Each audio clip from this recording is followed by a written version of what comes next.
Hey, I'm Dr. Gardner, and today I'm going to do a brief overview on heart murmurs in dogs. So heart murmurs are usually diagnosed just on your annual physical exam. You'll take your dog in and your vet will say, oh, your dog has a heart murmur.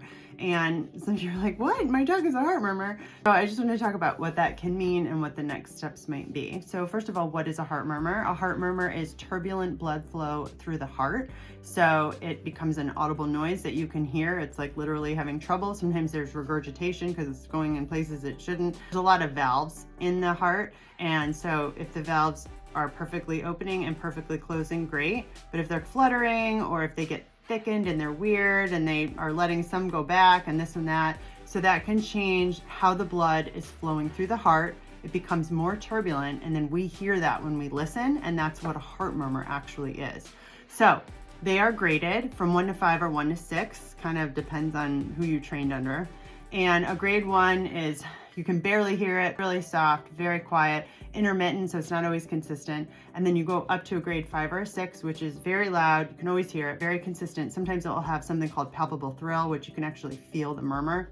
The grades do not always correlate with the degree of disease. So if you have a very, very soft murmur, you could still have more significant heart disease and vice versa. So it does depend. So it's important to investigate beyond just the murmur. Breed is an important consideration. So there are definitely breeds of dogs that are more prone to heart disease. And then if your dog is asymptomatic or not. So a lot of dogs will have a heart murmur and they're completely asymptomatic. There's no problems at all. And then some dogs are symptomatic. So symptoms can be coughing, especially at night. And they can also have a change in their exercise tolerance. Some dogs will have difficulty breathing. Some dogs, if it gets quite bad, they can have fluid buildup in their belly and things like that. So we'll take a look at, is the dog symptomatic or not? So the next thing we'll do is talk about diagnostics. I will typically offer chest x-rays. Those are great because they look at the shape of the heart. The other thing I'll offer is blood work. So pro-BNP, your vet's office might have a different name for it, but it measures stress on the cardiac muscle, the heart muscle itself. I will also do a blood pressure. So those are the first 3 things that I can do in the clinic, usually the same day of the appointment, to give someone more information if that's what they elect to do and if it's what I think is necessary.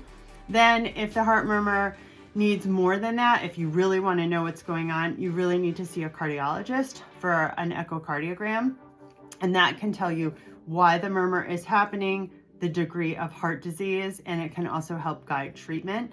And sometimes they'll have your dog wear a Holter monitor. It's like a 24-hour, 48-hour ECG, and you can correlate it with things that are happening with the dog. So if you're reporting that your dog is having collapsing episodes, but when the dog is in the clinic, we don't witness that and it doesn't sound like anything, a lot of times that can be really helpful to see if we can correlate a heart issue with particular types of episodes. So they might do that as well. So treatment is very much dependent on whether or not your dog is symptomatic. And even if they have heart disease, if they're asymptomatic, they might not be ready for treatment yet. You can still offer some support through dietary changes and things like that, but it will depend on what the cause of the murmur is. Obviously, there are many medications. In some cases, surgery can be helpful as well.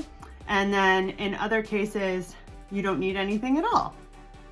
I think there are some great herbals that can be very supportive, hawthorn berry in particular, but it is something that needs to be done under the guidance of a veterinarian because you want to make sure that it's not going to interfere with any other medications, particularly heart medications, and then also dietary. So as you know, I'm a big proponent of a whole foods diet, and I do think there are some changes that can be made there. But again, it does depend on your dog's situation because you have to get an actual diagnosis of what's causing the murmur first. I am also going to make 2 separate videos on heart murmurs and what they mean in terms of DCM, which is dilated cardiomyopathy, and also on mitral valve disease. Those are 2 of the most common causes of heart disease in dogs. And so I'm going to discuss those 2 in separate videos. But I hope this was helpful. And if you have a dog that was diagnosed with a murmur or diagnosed with heart disease, I would love to hear how you treated it and what you thought of the outcome and how things are going. And I hope that you will like and subscribe, and Poppy and I will see you next time.